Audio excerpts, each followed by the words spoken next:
Take a panoramic view of the natural masterpiece in one of the tallest islands. Boasting its widest land area, there's a perfect spot for swimming and picnic. It's an ideal trekking spot too. Spend your day with a warm heart in the beautiful Governor's Island.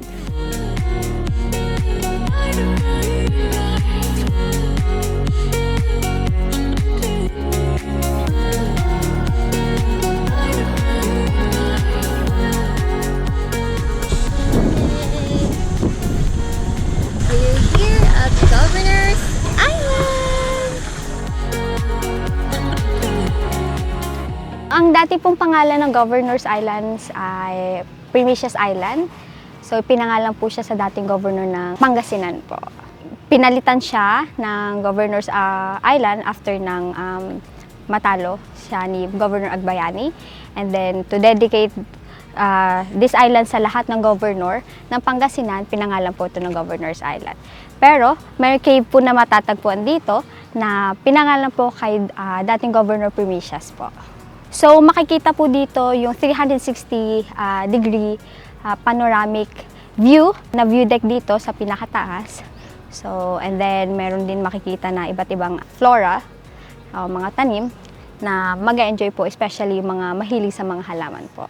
Also, dito din po matatagpuan ang longest zip line dito sa 100 Island National Park, 546 meters from Governors to Virgin Island po siya.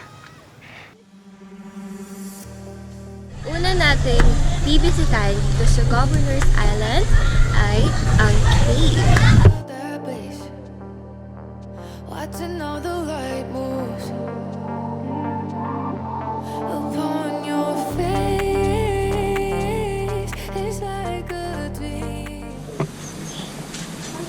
Ooh, it's just a mini cave. Oh, may paniki! Paniki. Even here, may little stalactites.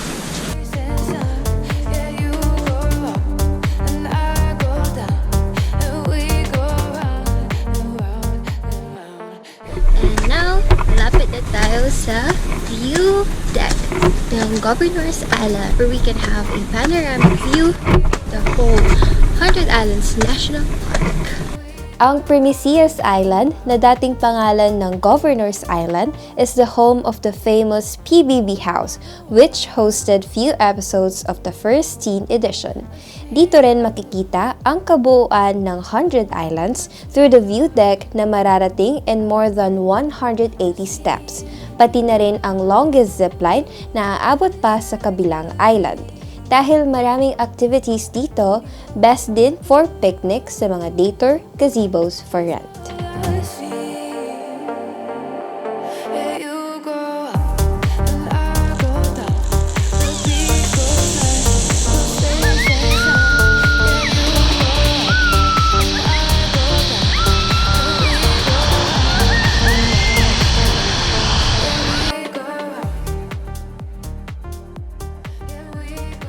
As one of the main islands tourists visit, this has been a standard when it comes to experiencing 100 Islands. From its jaw-dropping scenic view, thrilling cave, and exciting activity, it's everything you'll ever want. So, before hopping to your boat, don't miss the Governor's Island.